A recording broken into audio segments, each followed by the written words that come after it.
Change your heart, change your life, change the planet. So I just finished this amazing trail run up Mount Anthony here in Bennington. And it's a run that almost didn't happen. Because when I got to the parking lot, got out of the car, I looked down at my shoes, and they're my mowing shoes. Like I'd been mowing the blueberry orchard before I came out to run, and I forgot to change my shoes. So these shoes are probably close to 7 years old, and they're just ripped to pieces. The supports on the bottom are broken in half, so the shoe just flops up and down when I move it.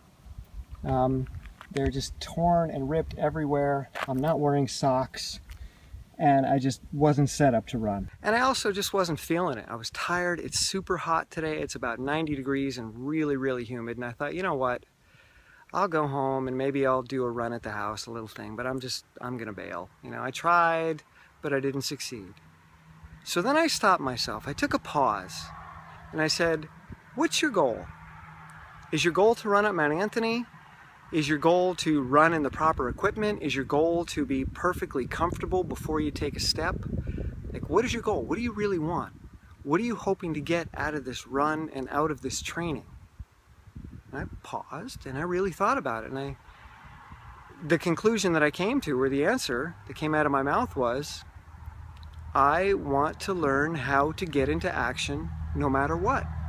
That's my goal. That's what this training is about. And that's what my re-entry into racing, stair climb racing, is about. Getting myself to take action regardless. Regardless of the weather, regardless of my clothing or equipment, regardless of how I feel. Unless it's a serious injury, then I'm definitely going to back off. But okay, here's an opportunity to actually be that guy right now. So let's get excited about that. Let's get excited about being the guy who runs in his mowing shoes without socks. So I'm probably going to blister. The shoes are way too loose. They're going to be flapping around on my feet. My toes are going to be hit with sticks and rocks as my pinky toe slides out of the shoe. And it's going to be a disaster. But you know what? I'm the guy who deals with that. I'm the guy who takes his time and deals with whatever discomfort shows up and takes steps regardless. So I got really pumped when I started this run because I was being my goal in this moment. The moment I looked at my shoes and said, you know what? This is perfect. This is my goal. And that moment I was victorious. And the moment I took the first step, I was victorious. So I started celebrating. I started skipping across the parking lot and through the field. And I charged up that mountain. I felt so strong and so confident. It's one of the best runs that I've had in years. And it could have been a run that I turned around on and went home and said, you know what? Conditions aren't perfect. Maybe I'll try again some other time. But I was wrong. The conditions were perfect.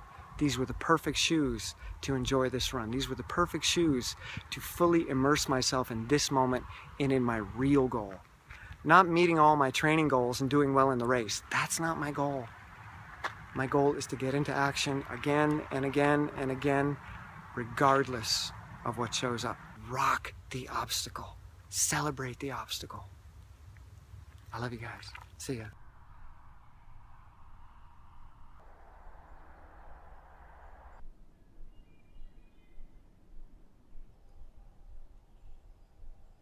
It could be that simple. Just change your environment. People think, oh, I don't have the energy. What can I eat to give me energy? It's not that you don't have the energy. It's that your energy is going into managing all of the triggers around you. So if you get away from those triggers, if you get away from those things that are stealing your energy,